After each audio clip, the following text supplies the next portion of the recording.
You ready for me to read a story? Spooks a-hunting.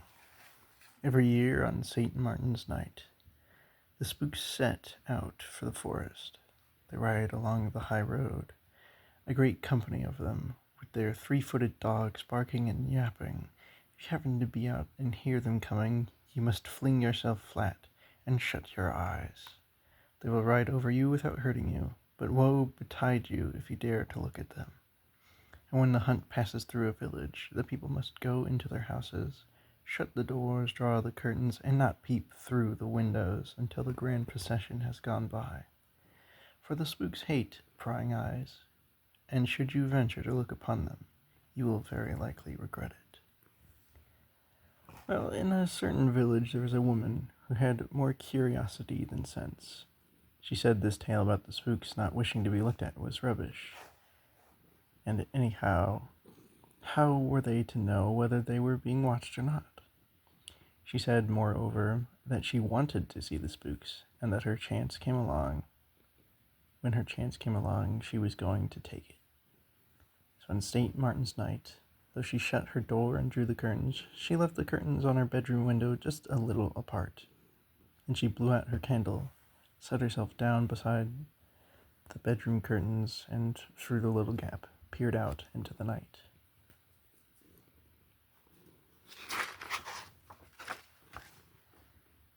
What did she hear? What did she see? Long before, she heard a swish, swish, swish, and saw a big birch broom coming along the road all by itself, sweeping the road clean. Then she heard clump, clump, clump, and saw 12 big shoes stomping along without any feet in them. After the 12 big shoes came the wild hunt itself, a company of great shadowy riders on great shadowy horses. As the horses galloped by, their feet made no sound at all. A pack of 3-legged dogs, with fiery eyes that lit up the road as they pushed past, followed the horses. Next came a troop of tiny green people, running like the wind and screaming, "Hop, hop, hop." Hello, sir. And last, waddling all by itself, came a bandy-legged goose. And when the woman saw the goose stretching out its neck and flapping its wings and twiddling its big yellow feet, hurrying to keep up with the rest of the procession, well, she burst out laughing. And what did that goose do then? It stepped aside and gave a peck at the woman's garden fence. Then it flapped down the road after the riders. "Oh, oh, oh," the woman shrieked, for although the goose had only pecked at the garden fence, the woman felt the goose's beak pecking at her left leg, as if a sharp pair of scissors had been driven into her. As the days went by, the pain got worse until she grew lame.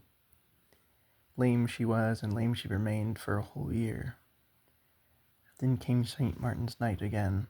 The woman didn't peep out from the window, from between her bedroom curtains this year.